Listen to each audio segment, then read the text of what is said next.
I'm Erica Farber, Radio Hall of Fame inductee 2021, and it's my pleasure to be sitting with one of our newest inductees to the Radio Hall of Fame this year, Julie Talbott. So Julie, thank you for stopping by. It is certainly my privilege. Thank you. So Julie has quite an impressive resume, but she has a huge, huge job, which is part of iHeart, the largest broadcaster or communicator today in the United States. Actually, it's a global company as well. Indeed. But she's president of Premier Networks, and she oversees the operations roster of more than 100 programs, and that includes the talent, the sales, you name it. She does it all, and I don't know how you do it, but Julie, first of all, congratulations on being inducted. What an honor. I am so thrilled to be sitting here, and it's still a little bit of a, am I going to wake up here? Yes. Well, everybody adores you, as you know. You are, you're everybody's best friend. You truly are. But when you found out about it, you know, did you get a phone call? What was it like? It was the craziest scenario. Craig Kitchen had called me the week before and said, hey, let Colin Coward know. And I went, yeah, I'm so excited. So Craig calls and he said, so what do you think? Would you like to be first or last? You know, where would you like to go? And I said, I think Colin would really like to be up front. You know, let's get that party started. And he said, and then there were like 6, 7, 8 people on the phone call that all chimed in. And I was like, what are you talking about? I always think of the Radio Hall of Fame as talent. And I've totally forgot about you and other executives who have been inducted. So it took me, it's like, I know this isn't a joke now, but I'm a little stunned. Oh. Yeah, so it was great. And there were a lot of people on the telephone that were friends and colleagues, and so I was like, oh my gosh. Well, so deserving. Oh, and thank you. So looking forward to cheering you on tonight. I'll later appreciate tonight. that. I'll need that. So unlike many in radio, especially so many I've talked to today, you know, radio was in their blood, they knew it. You didn't start in radio. No. So how did you begin your career? Well, you know, I'm from a small town in Kentucky, and my family owned a small town bank. So I went to school, at the University of Kentucky, and my dad said, if you're going to stay in the state, you've had a very homogeneous life, and you need to spend time 1 year in New York, and then you will come home and kiss the ground you grew up on. And so I went to New York for a bank training program. And it wasn't starting for about 30 days. And my sister and her husband were there in New York and said, you know what, you should just talk to other people. You don't really know you want to be a banker. You should just go. And I think when you have a job, it's easy to find another one. So I went into this advertising agency, and I still remember it. Gene DeWitt, really a big icon in those days. He had a cigar in his mouth. There was a view of New York City.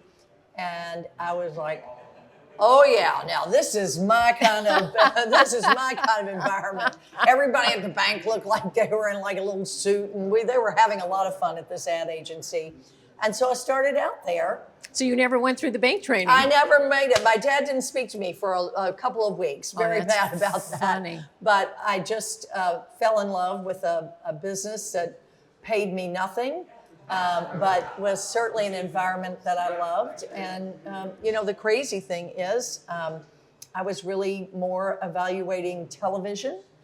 And then, you know, one day Gillette, one of my clients, came in and said, hey, we're going to start advertising the disposable razor category. And we're going to go after young adults. And so we're talking, we're going through everything. And so they were like, okay, we've got these sporting events, and we're going to go here and there. I was like, what about radio? We got to go to radio. I'm, 21 years old. I mean, that's all I listen to. That's where it is. Right. And they're like, what? So even then they said that. But the rest so nothing's changed.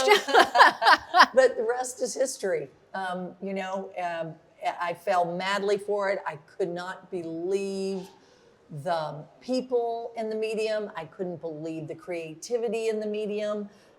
It was just a blast. I mean, to be 21 and finding myself in this medium of such great people. Well, and here you are leading the #1 content provider, and a lot of the people that will be watching this and listening to us are just beginning their careers. And of course, every talent wants to be syndicated, and they all want to be a national talent. Talk a little bit about that, because not everybody's going to make it. I think there is a great saying, be a big fish in a small pond. Mm-hmm. I think to own a city and to be known in a city and to really dominate in a city is really one of the greatest accomplishments one could have. Mm-hmm. And so I always say to folks, enjoy that. That is really terrific. And if the timing is right for something more national, we'll figure it out together, but enjoy that time. I really do think it's just a wonderful accomplishment to do that. And from where you sit, you have such a great oversight of the whole, you see everything. Where do you see the future of broadcasting today? And when you think of tomorrow, what are you thinking about? Look, I think that we are in a medium that we always said was audio, but I think what we always did best was find the most incredible talent that could tell stories. And wherever they tell those stories, if they continue to tell those stories in the right way, that's our medium. Mm-hmm. And so I have never been more excited.